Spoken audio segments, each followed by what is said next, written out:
ইয়া আইয়ুহাল্লাযীনা আমানুত্তাকুল্লাহ, ও দুনিয়ার মুমিন তোমরা আল্লাহকে ভয় করো, তাকওয়া অর্জন করো। ওয়াকুলু কাওলান সাদীদা, জবানের দ্বারা যা বলো সত্য বলো, সঠিক বলো, শালীন ভাষায় বলো। লাভ ইউসলিহ লাকুম আ'মালাকুম, এক নাম্বার লাভ জীবনের টুটা ফাটা আমল তোমার কবুল হয়ে যাবে। ওয়া ইয়াগফির লাকুম যুনুবাকুম, দ্বিতীয় লাভ হলো তোমার জীবনের সব গুনাহ আল্লাহ মাফ করে দিবেন। ওয়া ইউতি'ল্লাহ ওয়া রাসূলাহু, যে ব্যক্তি আল্লাহ এবং তার রাসূলের অনুসরণ অনুকরণ করবেন, ফাকাদ ফাযা ফাওজান আযীমা, অতঃপর তাদের বিজয়টা হবে চূড়ান্ত বিজয়, অর্থাৎ তারা বিনা হিসাবে জান্নাতি। কারা? যারা আল্লাহর এই দুইটা আদেশ মানবে, এক নম্বরে আল্লাহকে ভয় করবে, দ্বিতীয় জবানকে কন্ট্রোল করবে। নগদ 2 পুরস্কার, জীবনের আমল কবুল, জীবনের গুনাহ মাফ। পরিণামে আর কি?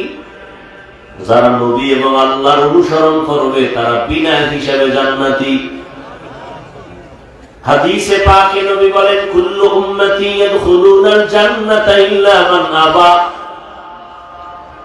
সব উম্মতেরা জান্নাতে যাবে, যারা আমি মুহাম্মদরে মানে না তারা যাবে না। কিলা মান আবা, সাহাবায়ে কেরাম প্রশ্ন করলেন, ইয়া রাসূলুল্লাহ আপনাকে মানে না তারা কারা? ক্বালা মান আতাআনি দাখালাল জান্নাহ ওয়া মান আসানি ফাকাদ আবা। রহমতের নবী বলছেন, যে আমার অনুসরণ করবে সে জান্নাতে যাবে, যে আমার বিরোধিতা করবে সে আমাকে অস্বীকারী হিসাবে গণ্য হবে। হাদিসের উপরে 2 মিনিট খেয়াল করেন। নবীজি বললেন সব উম্মত জান্নাতে যাবে, কিন্তু আমি মুহাম্মদের যারা মানবে না, অস্বীকার করবে, তারা জান্নাতে যাবে না। এবার খেয়াল করেন, সাহাবায়ে কেরাম প্রশ্ন করলেন, নবী আপনাকে মানে না, অস্বীকার করে, তারা কারা? রহমতের নবী জবাবটা ডাইরেক্ট না দিয়া একটু মুহাব্বতের আওয়াজ দিলেন, পরে জবাব দিলেন। মুহাব্বতের আওয়াজ দিলেন কি? মান আতাআনি দাখালাল জান্নাহ, যে আমার অনুসরণ করবে সে জান্নাতে যাবে। এ কথার দ্বারা বুঝাইলেন নবী, যে আমার অনুসরণ করে সে আমাকে মানে, সে জান্নাতে যাবে। এবার আপনারা বলেন, নবী বলছেন যে আমার অনুসরণ করে সে জান্নাতে যাবে, তার মানে সে নবী মানে? নবীর অনুসরণ করে যিনি সে নবী মানে। বিপরীত কথাটা কি আসতে পারে বলেন তো? খবর। এই জন্য তো বয়ান কামে লাগে, দিলের মধ্যে কোনো খেয়াল নেই। ওই একদল মোবাইল নিয়ে আছে আর এক গজবে বইরা, কপাল পুরলে আর কি করা। ওই যে শুরুতেই বলছি এই কথা নিয়ে, যে হেদায়েত তো আমার হাতে না। রাসূল যদি বয়ান করার পরেও কালেমা না পড়ে তো আমি কে? বলার দায়িত্ব বলে যাচ্ছি, কে মানবে না মানবে চিন্তা করারও সময় নেই। বাকি দোয়া করি আল্লাহ সব ভাইকে নবীর আদর্শ আলা বানায়।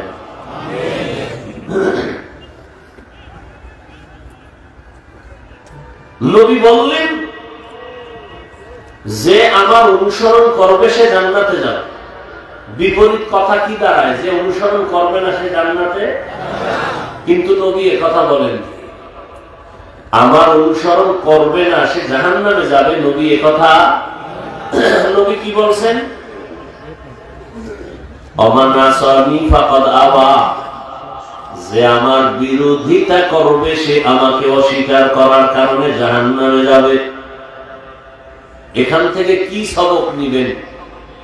এখান থেকে কঠিন একটা সবক নেওয়া যায়, সেটা হলো নবীর অনুসরণ যারা করে না তারা 2 দল। কয় দল? এক দল দরদি আর এক দল বিরোধী। ভিন্ন শব্দে বলি একদল আগ্রহী আর একদল বিদ্রোহী। উদাহরণত বুঝাবার স্বার্থে বলি, খেয়াল করেন। ডান দিক থেকে একটা যুবকরে জিজ্ঞাসা করলাম, এই যুবক, দাড়ি রাখো না কেন? নবীর মোহাব্বতে নামাজ পড়ো না কেন? খেয়াল করিয়েন। যুবক বলে, ভাই নামাজ পড়া তো দরকার, নবীর আদর্শে দাড়ি রাখাও দরকার, চেষ্টা করি, পারি না, একটু দোয়া করি। জবাব দেন, কি বুঝলেন? ছেলেটা কি বিরোধী না দরদি? আচ্ছা, এদিক থেকে একটা যুবকের জিজ্ঞাসা, ভাই যুবক, নামাজ পড়ো না কেন, দাড়ি রাখো না কেন?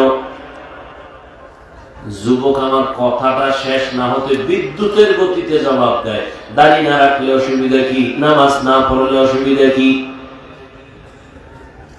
আপনারা জবাব দেন, যুবকের এই জবাবে কি প্রমাণিত হলো? সে দরদি না বিরোধী, আগ্রহী না বিদ্রোহী? হ্যাঁ, ভালো করে বুঝেন। রাসূলের আদর্শ মানার ক্ষেত্রে বিদ্রোহীর নাম বেঈমান। বিদ্রোহীর নাম কি? খুব কঠিন কথা, কিন্তু দুইজনেই দাঁড়িয়ে, দুইজন নামাজ পড়ে না, কিন্তু একজন বিদ্রোহী আর একজন আগ্রহী, একজন দরদি আর একজন বিরোধী। দরদি মুমিন, বিরোধী বেঈমান। কত কঠিন, কিন্তু কঠিন কথা। আরো ভালো করে বুঝেন, একজনে দাড়ি রাখে না আর একজনের দাড়ি পছন্দই করে না। দুইজনে, একজন মুমিন আর একটা তাজা বেঈমান। একজনে নামাজ পড়ে না, সে মুমিন, আর একজনে নামাজ পছন্দ করে না, সে বেঈমান। ব্যবধান আছে না? অতএব দাড়ি নাই দেখলে গালি দেওয়া যাবে। কেন? আগে বুঝতে হবে সে কি দরদি না বিরোধী। আগে বুঝতে হবে,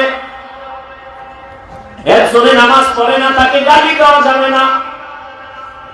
আগে বুঝো লোকটা আগ্রহী না বিদ্রোহী। আগ্রহী হলে মুমিন, বিদ্রোহী হলে বেঈমান। যে নামাজ পড়ে না তাকে গালি দেয়া যাবে না, যে নামাজ পছন্দ করে না তাকে ছাড় দেওয়া যাবে না, সুযোগ পেলেই জুতার বাড়ি। ও বেঈমান।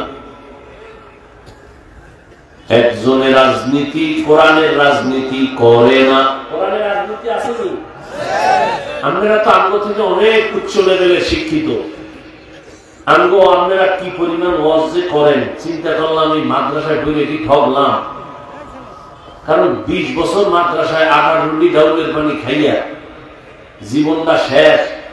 24 ঘন্টা কোরআন হাদিস, কোরআন হাদিস, কোরআন হাদিস, সারাটা জিন্দেগি শেষ করলাম কোরআন হাদিস রিসার্চ করে। এখন আমগো সুদ করে বয়ান শিখায়, তাই মাদ্রাসায় পড়লাম কি করতে? সুদখোর বলে হুজুর ওয়াজ করেন, রাজনীতির ওয়াজ করবেন না।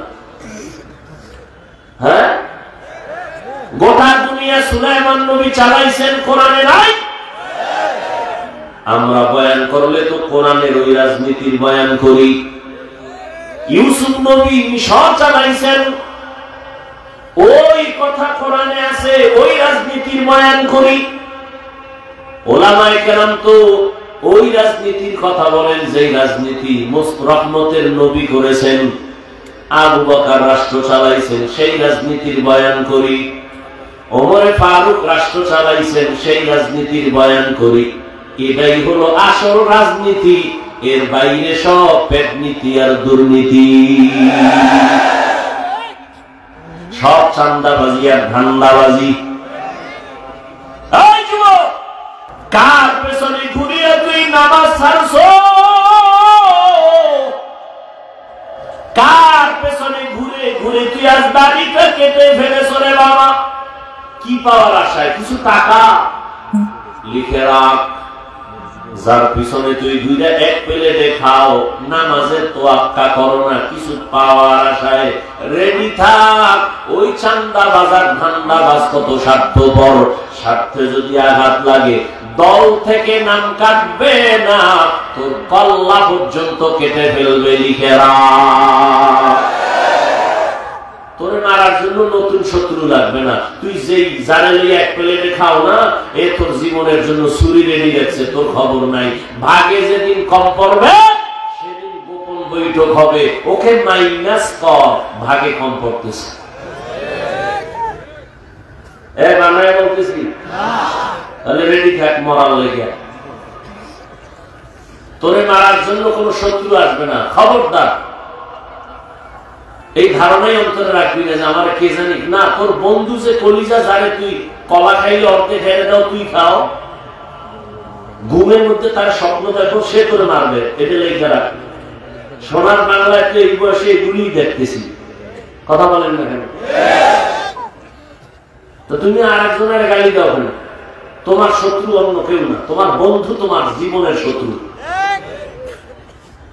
এই জন্য ঢাকায় বলে আসছি, আর মাগরিবের আগে কিশোরগঞ্জেও বলে আসছি, এ জাতির জন্য উলামায়ে কেরাম ছাড়া আপন কেউ নাই। একমাত্র আপন উলামায়ে কেরাম, আর সব চান্দাবাজ আর ধান্দাবাজ। এক মিনিটে প্রশ্ন করি, জবাব দাও। বহুত বুদ্ধি নেই, ঘুরো তো। সরকারি বেসরকারি চাকরি যারা করে, কয় ঘন্টা ডিউটি? নিম্নে বেতন কত? 20,000। আর টেবিলের নিচে তো আর মা আর খালু কত মুক্তা রেখে গেছে, ওই খাইব বয়ে বয়ে চুরি করে। মসজিদের ইমাম সাহেবের ডিউটি কয় ঘন্টা?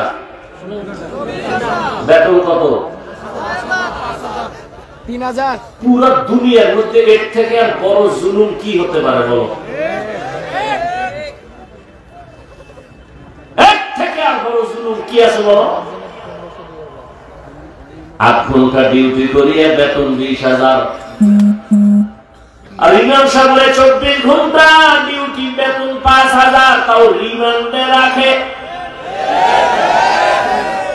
এক ওয়াক্ত নামাজে না থাকলেই রিকশা ড্রাইভার কয়, হুজুর গেছিলেন কই? ইমাম সাহেব কয়, কে তুই? আমি রিকশা ড্রাইভার। এত পাওয়া? 5 টাকা বেতন দেই মাসে। সভাপতি দেয় কত? কয় 100 টাকা। মাসে মাসে কয় না, 6 মাস বাকি। সেক্রেটারি কত দেয়? 50। সভাপতির উপরে দেওয়া যাবে না, বেদবি হবে, এই জন্য উনি দেয় 50। আমি বানায় বলতেছি, কপাল পুড়ছে এই জাতি। কেন? শিয়ালের হাতে মুরগি দিছে আমার। শিয়ালের কয় 3 দিন পরে নেই। শিয়াল কয় 1 সেকেন্ড না, দোয়াও চাই, মাফও চাই, জিন্দাও দেওয়া যাবে না, মরাও না। এটা আমার পেটের ভিতরে আমানত আছে, কি মা হয়া। শিয়ালের হাতে মুরগি দিলে যা হবে, সুদখোর, ঘুষখোর, হারামখোরের হাতে ধর্মের চাবি দিলে তাই হবে। হারামখোরের হাতে ধর্মের চাবি দিছে কে? জিবরাইল। কে দিছে? আমি। আমরা কিন্তু লজ্জা লাগে। ভোটের আগে পায়খানা খাইছো প্রার্থীর থেকে টাকার নামে, লজ্জা লাগে নাই? নিমক হারাম, বেহায়া কোথাকার। বাথরুমে ঢুকে 10 গ্রাম পায়খানা খাইয়া সৈয়দপুরের দোকানে যাইয়া হালাল সাবান কিনা কুলি করলে গন্ধ থাকতো না। কিন্তু যারা ভোটের আগে টাকা খাইছো, জাহান্নামের আগুন ছাড়া গন্ধ যাবে না, লিখে রাখো। চেয়ারম্যানের গালি দাও না, আকাম করছো তুমি, দোষ দাও চেয়ারম্যানের। বাংলাদেশের কোন চেয়ারম্যান আগে হারাম খায় নাই, জনগণ খাইয়া শিখাইছে, তুইও খাবি।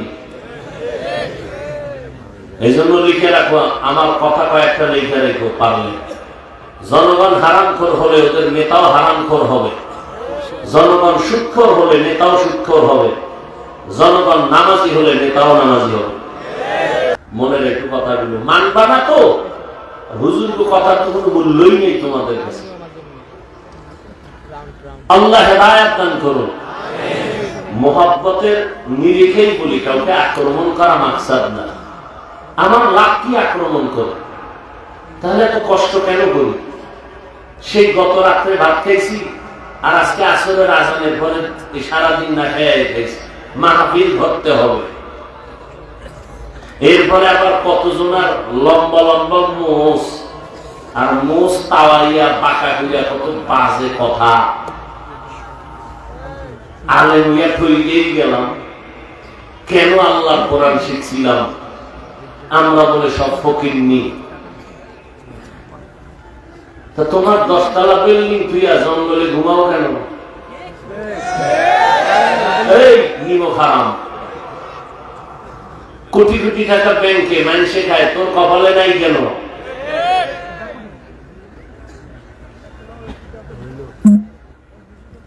এই জন্য এখন আর নরম কথায় হবে না। দেশটা নাপাক করে ফেলছে, এখন ওলামায়ে কেরামকে মাঠে আসতে হবে, দেশ হাতে নিতে হবে, পাক করতে হবে, আর নরম চলবে না। কিশোরগঞ্জ বলে আসছি, ওলামায়ে কেরাম সিনা টান করে চলবে, যে বেয়াদবি করবে নাম লিস্টি করে হাতে দাও, জালেমের বিরুদ্ধে আবার আন্দোলন হবে।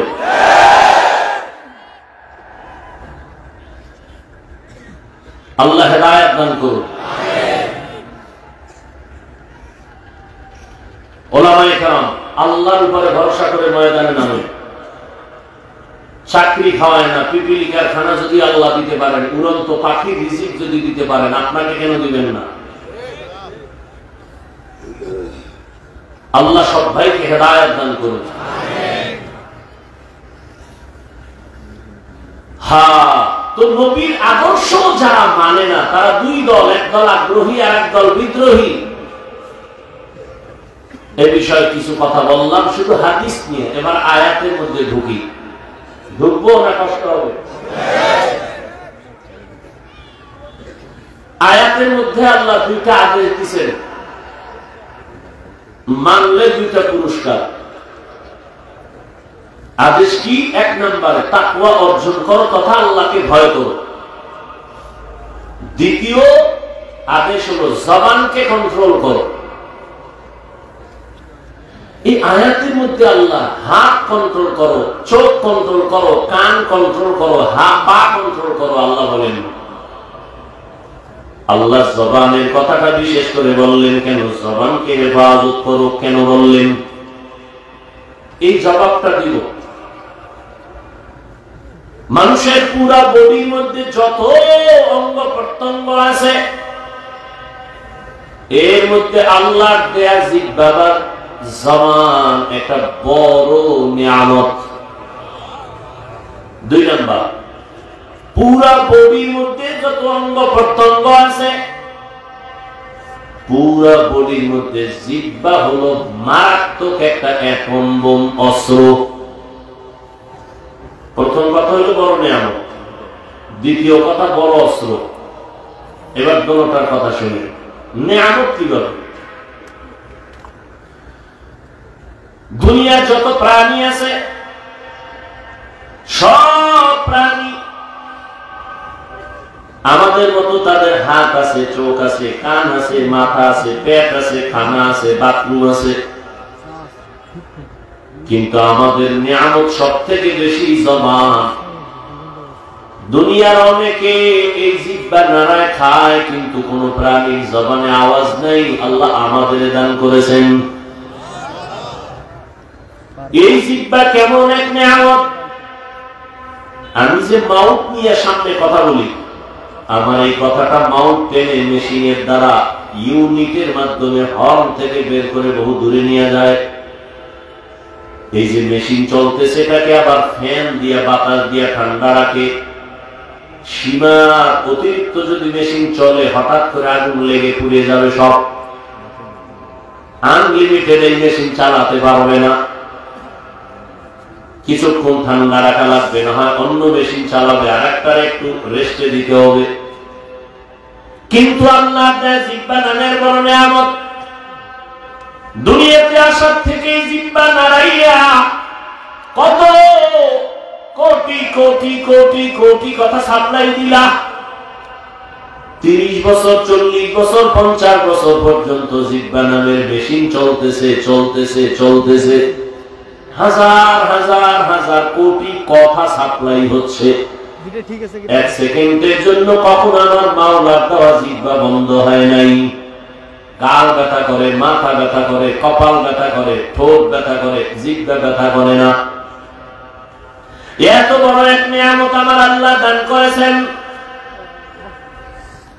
মোবাইলে তুমি কথা বলতেছো, মহব্বতের আলাপ, দীর্ঘ টাইম বলে 5 মিনিট সময় দাও।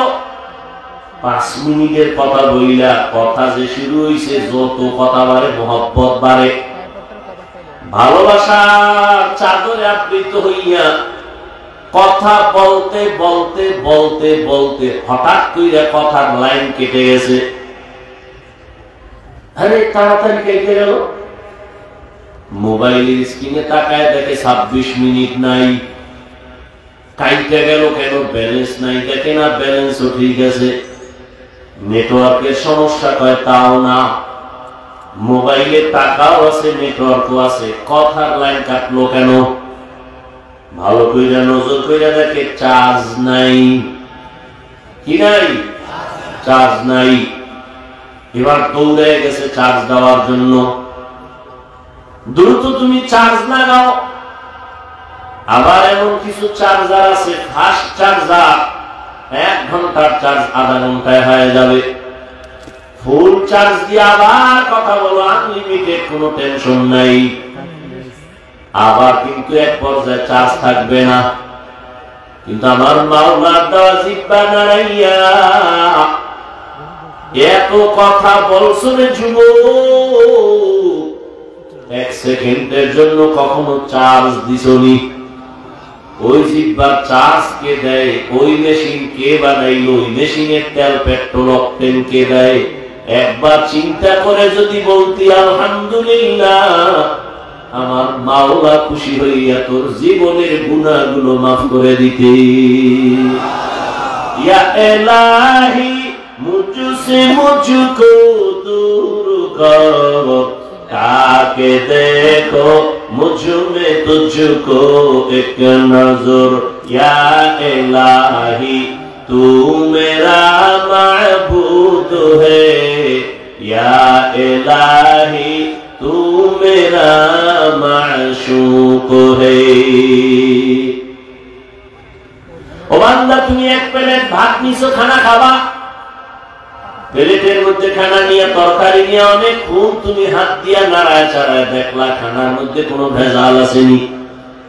হাত অ্যান্সার দিল খানার প্লেটে খানায় ভেজাল নাই, চোখ তোমাকে অ্যান্সার দিল ভেজাল নাই। এবার মোটামুটি রেডি হয়ে একটা লোকমা তুমি মুখের মধ্যে নিছো, জিহ্বায় তোমার আটকায় দিছে, ভিতরে নেওয়া যাবে না, লোকমার ভিতরে ভেজাল আছে। হাত ক্লিয়ারেন্স দিল, চোখ ক্লিয়ারেন্স দিল, জিহ্বায় আটকায় দিল কেন? জিহ্বায় তোমারে বলতেছে লোকমাটা বের কর। এই লোকমার মধ্যে ভেজাল হলো চিকন একটা চুল আছে, চিকন চুল, এই লোকমা ভেতরে নেওয়া যাবে না। জিহ্বায় তোমাকে কতটা সতর্ক করে দিল। তুমি মনে করছো খানাটা বড় ঠান্ডা, জিহ্বায় লাগাইছো মাত্র, বলছে ভেতরে নেওয়া যাবে না, তো তোর গলা নষ্ট হয়ে যাবে, ফেলে দে। এই জিহ্বায় এত বড় নিয়ামত। আমি মানুষ নাকি অন্য কিছু? আমার জবান আমাকে পরিচয় দিল। আমি একজন আলেম নাকি কিছু? আমাকে জবান পরিচয় দিল। হাত আমারে পরিচয় দেয় না আমি ভালো মানুষ না খারাপ মানুষ। তুমি ভালো না খারাপ জবান পরিচয় দেয়, হাত পরিচয় দেয় না। এই জবান আল্লাহর বড় নিয়ামত, শুকর আদায় করো। কেমনে শুকর আদায় করো? না জিহ্বাটা দিয়া সব সময় তেলাওয়াত, জিকির, দরুদ, ইস্তিগফারের আমল করো। এবার আসেন জিহ্বা বড় একটা অস্ত্রের নাম, বুঝার চেষ্টা করি কেমন অস্ত্র।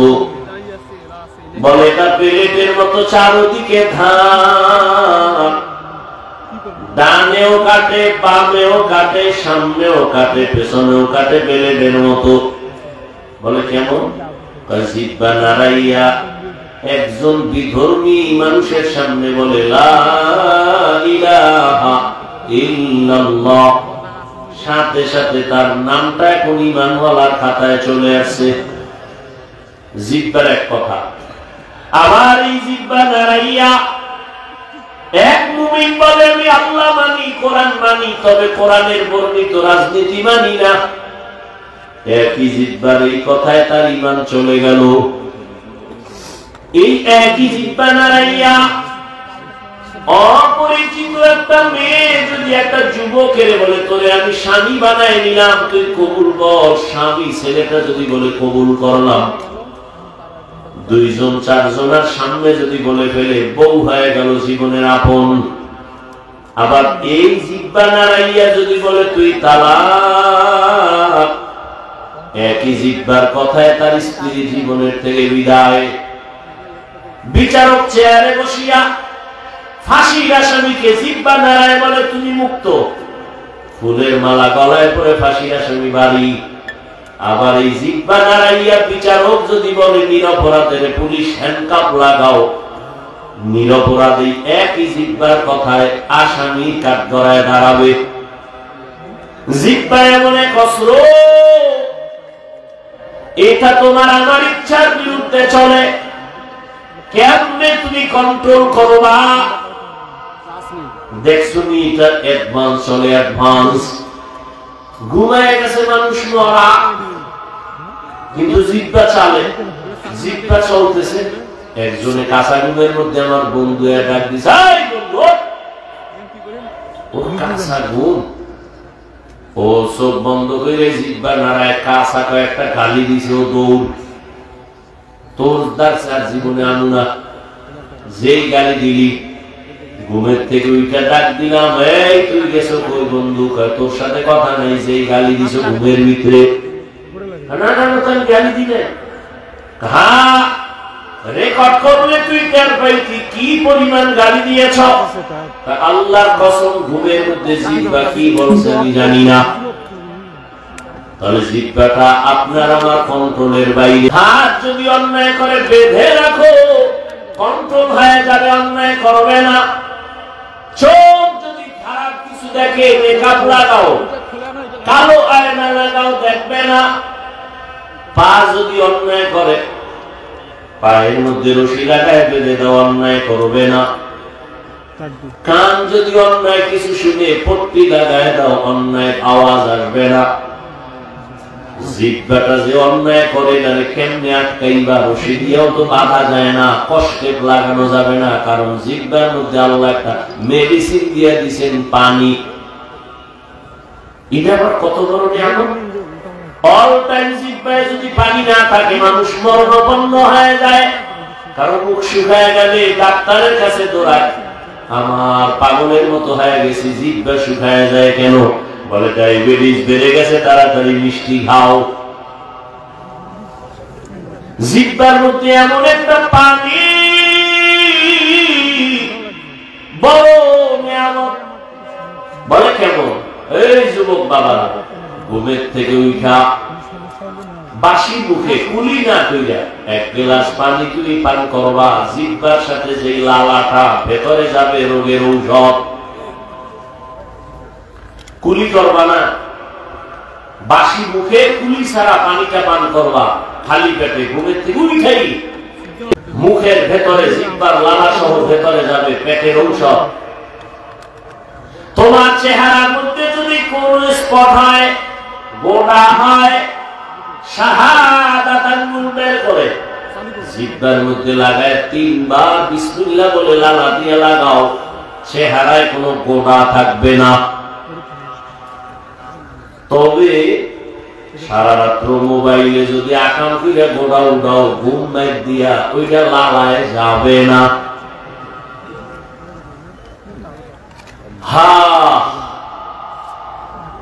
যুবকেরা বাঁচতে চায় বেশি, কিন্তু মেশিন জানিয়ে ঘুরে দ্রুত মরার মেশিন। আমার কাছে খুব কষ্ট লাগে, বাঁচতে চায় বেশি কিন্তু মেশিন লয়ে ঘুরে মরা, দ্রুত মরতে পারে। কারণ এই মোবাইল কিডনি দুর্বল করে, হার্ট দুর্বল করে, ব্রেন দুর্বল করে, চোখের পাওয়ার নষ্ট করে এই মোবাইল, কানের পাওয়ার নষ্ট করে। চরিত্র তো নাই, লেখাপড়া নাই, মা বাবার সাথে ভালো আচরণ নাই। যুবকেরা এই মরণ হাত লইয়া লইয়া পকেটে ঘুরে, কাছে লইয়া ঘুমায়। যুবকদের আর একটা মরণ ফাঁদ হলো বাইক। কি বাইক করে এলাকায় কি করে? মোটরসাইকেল এটার উপরে উঠলেই শরীর গরম, শীত নেই, গরম, আগুন বাইর, আর এক জায়গায় গিয়ে থাম করে বইলে যায়, একদিকে হুন্ডা থাকে আর একদিকে বইলে, রক্তক্ষরণ নাই, জায়গায় শেষ। নামাজ রোজা নাই, মাওলা হেফাজত করবে তো বান্দার কিছু আমলের দরকার। রাসূল শিখিয়ে দিয়েছেন, ঘর থেকে বের হলে এই দোয়া করো। গাড়িতে উঠছো, বিমানে উঠছো, 5টা সূরা পড়ো। কুল ইয়া আইয়ুহাল কাফিরুন ইযা জাআ নাসরুল্লাহ, কুল হুয়াল্লাহু আহাদ, কুল আউযু বিরাব্বিল ফালাক, কুল আউযু বিরাব্বিন নাস। সাথে সাথে আল্লাহ একদল ফেরেশতা তোমার পাহারাদার বানায় দিবে। দুনিয়ার সব বিপদে পড়লেও তোমাকে আল্লাহ হেফাজত করবেন এই আমলের বরকতে। হ্যাঁ, তুমি উঠেই বিড়ি কেনা শুরু করো, ঘর থেকে বেরি হয় একটা আগুন লেগে, কি ভাব, বিড়ি মুখে দিলে কি ভাব জানে, কঠিন ভাব। অথচ ওই বিড়ি সাদা কাপড়ে ধোঁয়াটা মারো, দেখো কেমন, তোমার কলিজা এর থেকে আরো খারাপ। এর উপরে যারা টানে,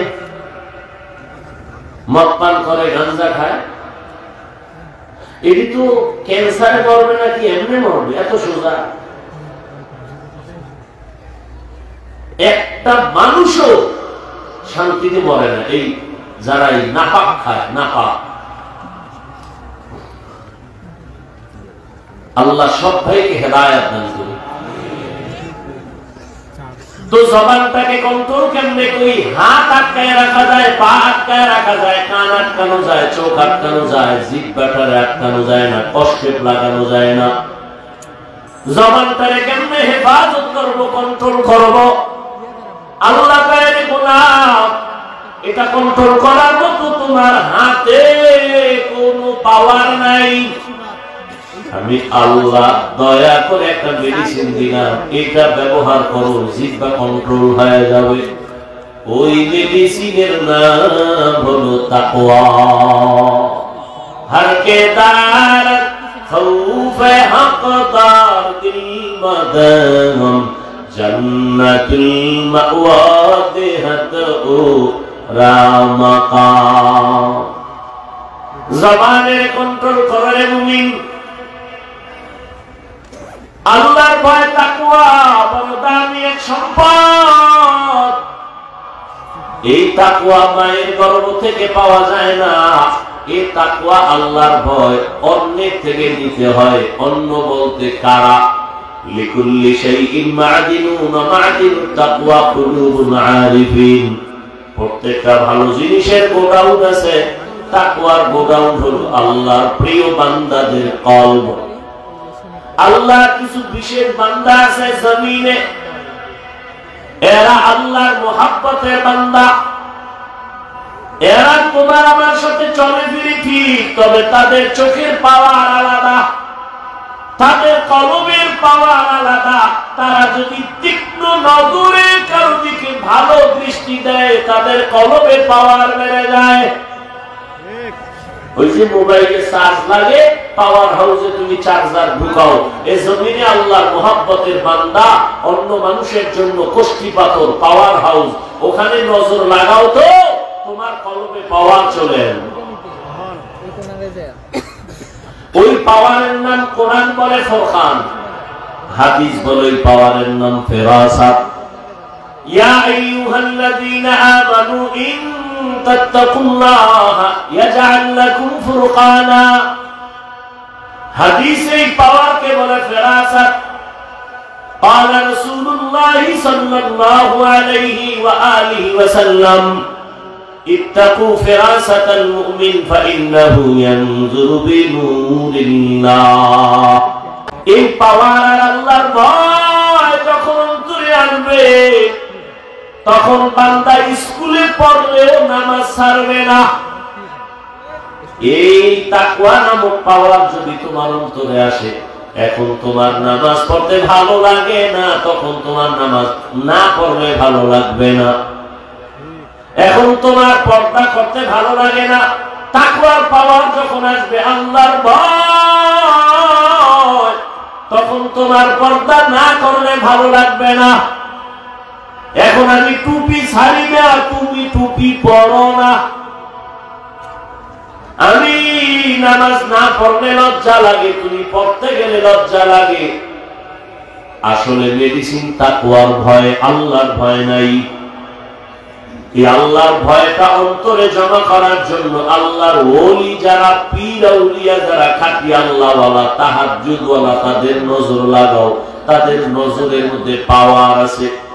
আরে একটা গাঁজাখোরের নজরেও তো পাওয়ার আছে। একটা বেআমল গাঁজাখোর একটা দুধের বাচ্চার দিয়ে তাকায় নজর দিছে, তো বাচ্চা অসুস্থ হয়ে গেছে। মুরব্বীরা কয় বদ নজর লাগছে, শুকায় যাইতেছে, খায় না, বদ নজর। আপনাদের এলাকায় দেখবেন মাঝে মাঝে কদু গাছ লাগায়, কদু গাছ, ওই কদু গাছের ফাঁকে গাছের মধ্যে আবার জুতাও টানায়। জুতা কেন বলে? জুতার বরকতে কদু অনেক বড় হবে। জুতা একটা বরকতের জিনিস, নমরুদের গানে লাগছে, এই জন্য টানায় না। বলে বদনজর থেকে। এই আমি শেষ করবো, উঠেন কেন? আর কি বল না, আপনি কাছে যাইবেন, আমি কই যাব? আমরা উঠেছেনি।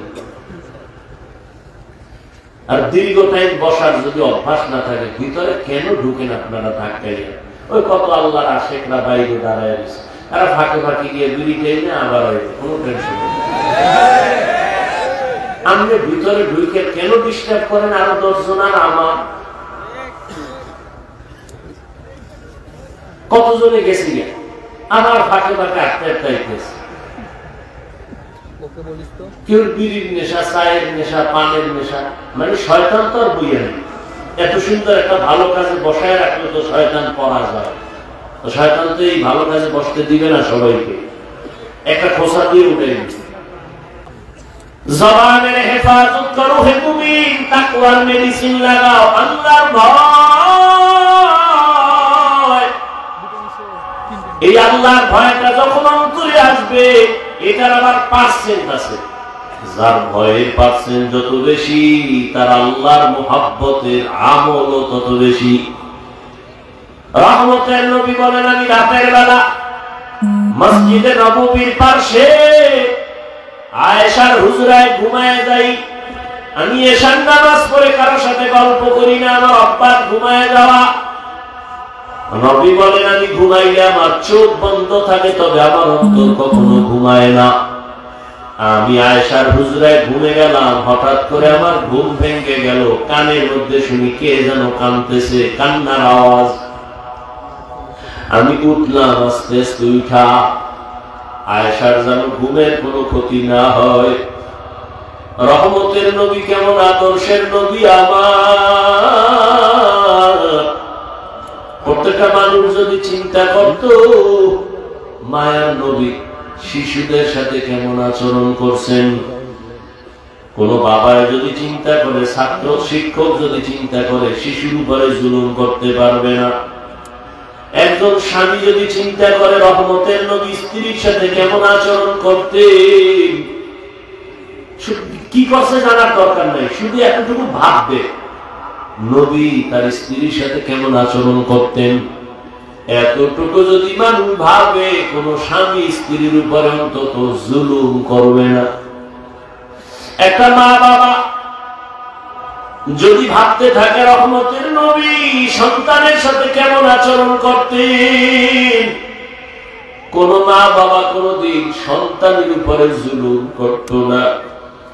একটা সন্তান যদি চিন্তা করে, মায়ার নবীজি বাবার সাথে, চাচার সাথে, বড়দের সাথে কেমন আচরণ করেছেন, কোনদিন সন্তান বাবার সাথে অন্তত জুলুম করত না।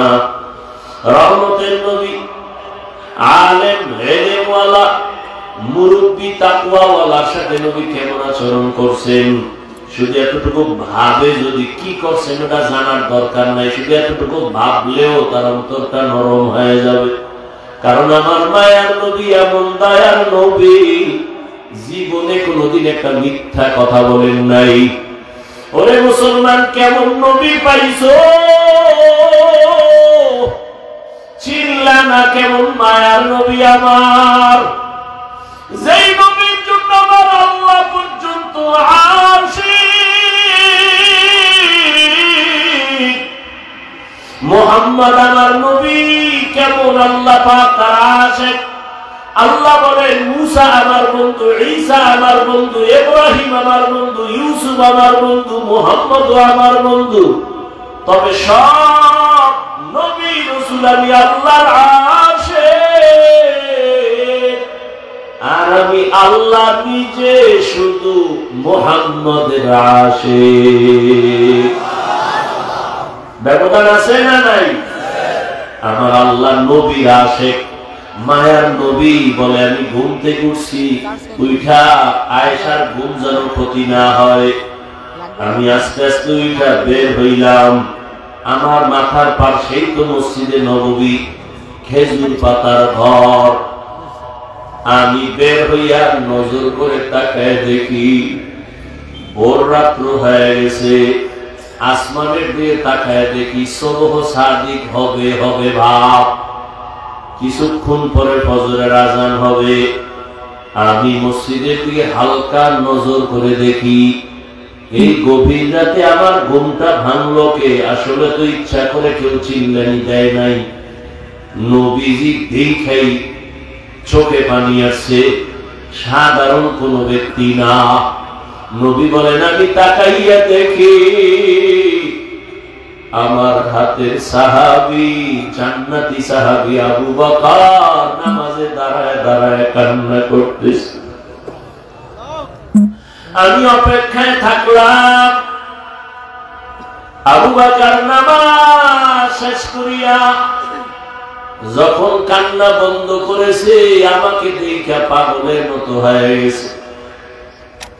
আবু বকরকে নবী বলেন, আবু বকর আপনি নামাজে কাঁদছেন? বলে হ্যাঁ। কেন? আপনার কান্নায় আমার ঘুম ভেঙে গেছে। আবু বকর বলেন ইয়া রাসূলুল্লাহ, মাফ করে দিন, আমি ইচ্ছা করে কান্নার আওয়াজ দেই নাই। আপনি কাঁদছেন কেন নামাজে?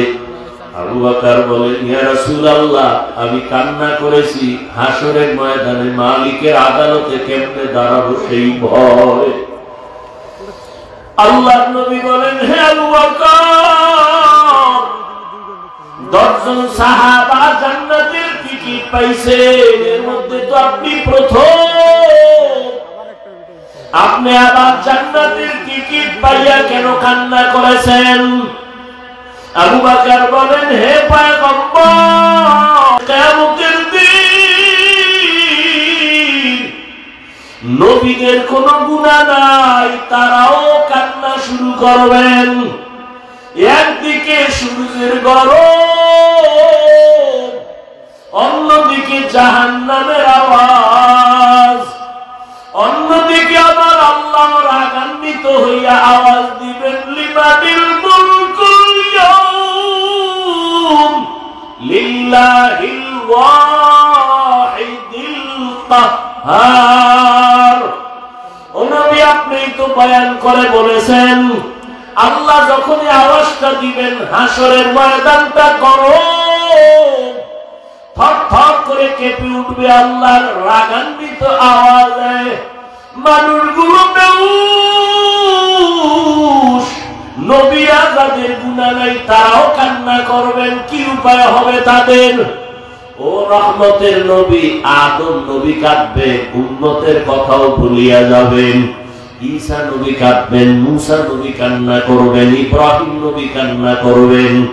ওই সময় যদি আমার আল্লাহ ডাক দিয়া কয় আবু বকর, আমি তোমাকে জান্নাতের টিকিট দিছি, বলো আমার আদালতে কি আমল নিয়ে আসছো? আমি যদি বলি আল্লাহ নামাজ নিয়ে আসছি, রোজা নিয়ে আসছি, তেলাওয়াত নিয়ে আসছি, আল্লাহ যদি বলে আবু বকর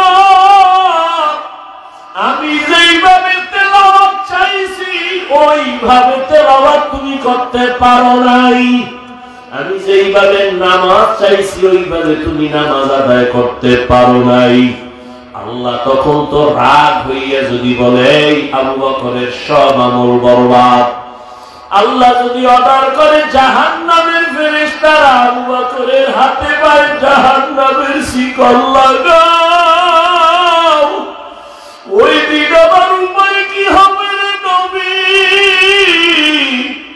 দুনিয়াতে সূর্যের গরম সহ্য করতে পারি না, জাহান্নামের গরম আমি কেমন করে সহ্য করব? একটা মশার কামড় সইতে পারি না, জাহান্নামের আযাব কেমন করে সহ্য করব?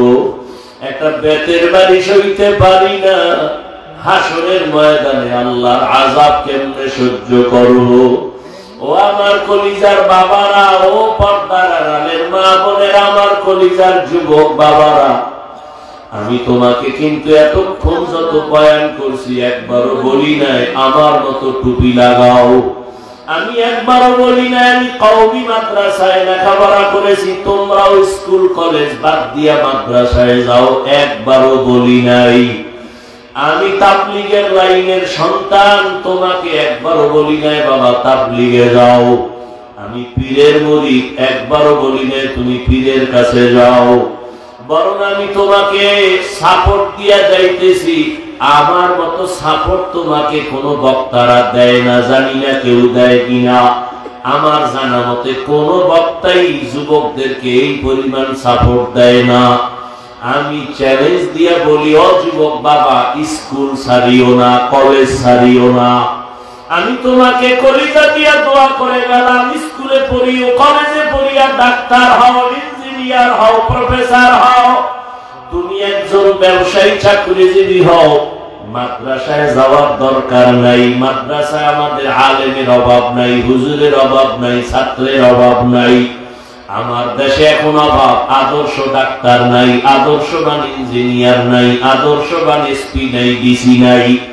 আজ আমার দেশে যদি আদর্শবান ডাক্তার থাকতো, এসপি ডিসি থাকতো, চেয়ারম্যান মেম্বার থাকতো, নামাজিওয়ালা, এই দেশে ওলামায়ে কেরাম মানুষের কোরআনের বয়ান করতে কোনো হারামখোরের অনুমতি লাগতো না।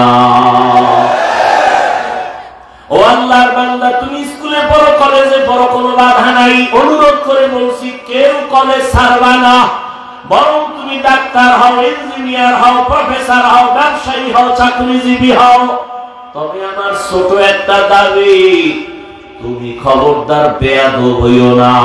বলবা হাফিজ ভাই বেয়াদব হইও না, কথার ব্যাখ্যা কি? ব্যাখ্যা হলো, 3 জায়গায় বেয়াদবি করবা না, তাহলে মরার আগে তোমার জীবন শেষ হয়ে যাবে। মরণের কালে পানি দেওয়ার মতো কাউকেও তুমি কাছে পাইবা না, খুব সাবধান। বিবেকের কাছে কথাগুলো রেখে যাই, মনে রাখি ওরে বাবা। 1 নাম্বার, মা বাবার সাথে খারাপ আচরণ করবা না। শিক্ষকের সাথে 2 বেয়াদবিমূলক আচরণ করবা না। 3 আলেমের সাথে বেয়াদবিমূলক আচরণ করবা না।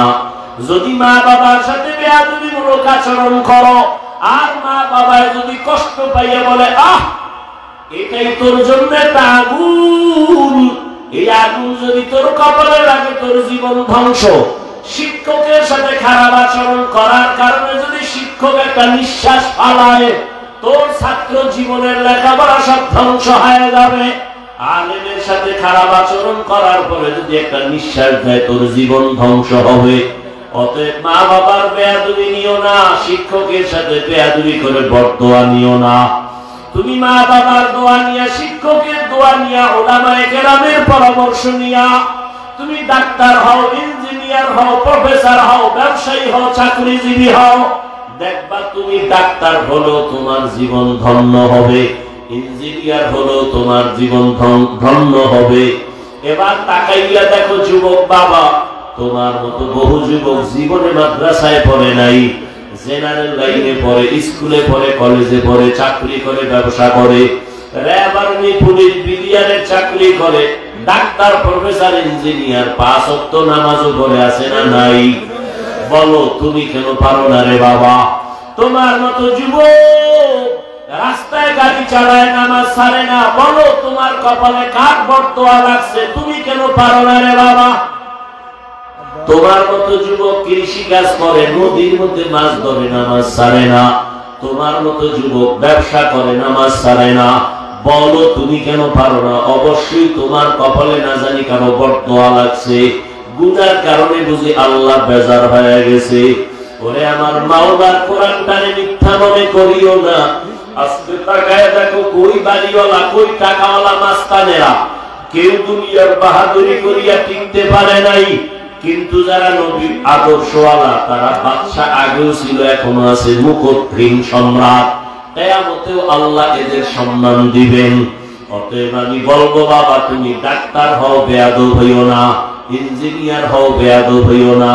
পর্দার আড়ালের মা বোনেরা, আপনাদের মতো কত মা কত বোন এখনো আছে বেপর্দায় চলে না, নামাজ ছাড়ে না, মোবাইলে সময় নষ্ট করে না। এরে আম্মা জান, স্বামীর মাল হেফাজত করে, সন্তানটাকে আদর্শওয়ালা বানানোর মেহনত করে, কারণ গাছ ভালো না হলে ফল ভালো হয় না। মায়ের চেষ্টা দোয়া না থাকলে সন্তানও ভালো হতে পারে না। এ কারণেই তো মা আপনাদের অনেক দাম। এই স্টেজে 20টা ছেলের মাথায় পাগড়ি দেওয়া হলো, কোরআনের হাফেজ হয়ে গেছে। এদের মা বাবার জীবন কত ধন্য। ও আম্মা জানেরা, এ কারণেই তো আপনাদের অনেক সম্মান। আপনারা নবীদের মায়ের মতোই তো দামি, সাহাবায়ে কেরামের মায়ের মতোই তো সম্মানের। আপনারা তো আলেমের মায়ের মতোই দামি। আপনারা তো খাদিজা রাদিয়াল্লাহু আনহার মতো দামি নারী, ফাতেমা রাদিয়াল্লাহু আনহার মতো দামি নারী, আয়েশা রাদিয়াল্লাহু আনহার মতো দামি নারী। আপনাদের মতো মায়ের অবদানের কারণে দুনিয়াতে ভালো ভালো সন্তান আছে। 1 মিনিটে একটা ঘটনা বলিয়া শেষ করি রে বাবা। মদিনাতুল মুনাওয়ারা থেকে ভারতের মধ্যে একজন আল্লাহর বান্দা আছে, দাওয়াত নিয়া, সবাই তার নাম জানেন, খাজা মঈনুদ্দিন চিশতি আজমিরি রহমাতুল্লাহি আলাইহি। তিনি ভারতের জমিনে কালেমার দাওয়াত দিতে দিতে লক্ষ লক্ষ বিধর্মী তার হাতে মুসলমান হলো। মায়ের সামনে একদিন খাজা মঈনুদ্দিন চিশতি আজমিরি বড় আনন্দিত। মা ডাক দিয়া কয়, বাবা মঈনুদ্দিন, এত খুশি আনন্দ কেন? মঈনুদ্দিন বলে, মা, বিধর্মী লক্ষ লক্ষ আমার হাতে কালেমা পড়েছে। মা ডাক দিয়া কয়, মঈনুদ্দিন, এই বাহাদুরি আমি মায়ের, তোর কোনো বাহাদুরি নাই। খাজা মঈনুদ্দিন বলে, আম্মু, কিসের বাহাদুরি তোমার বলো? এ পর্দার আড়ালের মা, ভালো করে শুনেন। খাজা মঈনুদ্দিনের মা ডাক দিয়া কয়, বাবা মঈনুদ্দিন, আল্লাহর কসম, তুই আমার গর্বে যখন আসছো, আমি একটা রাত আর ঘুমাই নাই। রাতে গভীর সিজদায় পড়ে মালিকের দরবারে কান্না করেছি, আর চোখের পানি ছেড়ে দোয়া করেছি, হে মালিক, আমার সন্তানটাকে তোমার ওলি হিসাবে দুনিয়ায় পাঠাইও। এই সন্তান মঈনুদ্দিন, তুই দুনিয়াতে যখন আসছো, আমি মা তোরে যত দুধ পান করাইছি, আল্লাহর কসম, 1 ফোঁটা দুধও আমি বিনা ওযুতে তোর মুখে দেই নাই। আমি নাপাক অবস্থায় তোরে দুধ দেই নাই। আমি যতবার তোরে দুধ পান করাইছি, আগে ওযু বানায় নিয়েছি। ও পর্দার আড়ালের মা, যেই মা বাচ্চাটারে দুধ পান করায় ওযু অবস্থায়, এই বাচ্চাটা কেন জগৎ বিখ্যাত আল্লাহর প্রিয় গোলাম হবে না? এজন্যই তো বললাম, মায়ের কারণে সন্তান ভালো হয়। এরে আম্মা জান, এখনো সময় আছে, তওবা করেন। আল্লাহর কাছে মনে মনে বলেন, হে আল্লাহ, জীবনে আর বেপরদায় চলবো না, আর মোবাইলে সময় নষ্ট করব না, স্বামীর মাল হেফাজত করবেন, খেয়ানত করবেন না, সন্তানকে আদর্শওয়ালা ডাক্তার ইঞ্জিনিয়ার বানাবেন।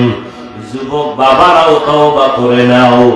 জীবনে অন্যায় তো কম করো নাই, দাড়ি কম কাটো নাই, নামাজ কম ছাড়ো নাই। আল্লাহ যদি হেদায়েত দেয়, এখনো সময় আছে, তওবা করো। কোন দিন মরণ হবে জানা নাই।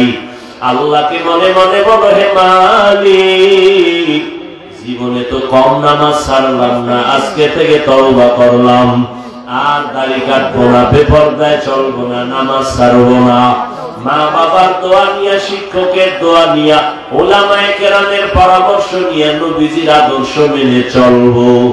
তওবা করার মতো যদি নিয়ত হয়, খাঁটি তওবার নিয়তে দুটো হাত আল্লাহকে দেখাইয়া দাও। আয় আল্লাহ, হাতগুলো কবুল করে নেন, তওবা কবুল করে নেন, তওবার উপরে মজবুত হইয়া চলার তৌফিক দান করেন। আমিন। আল্লাহ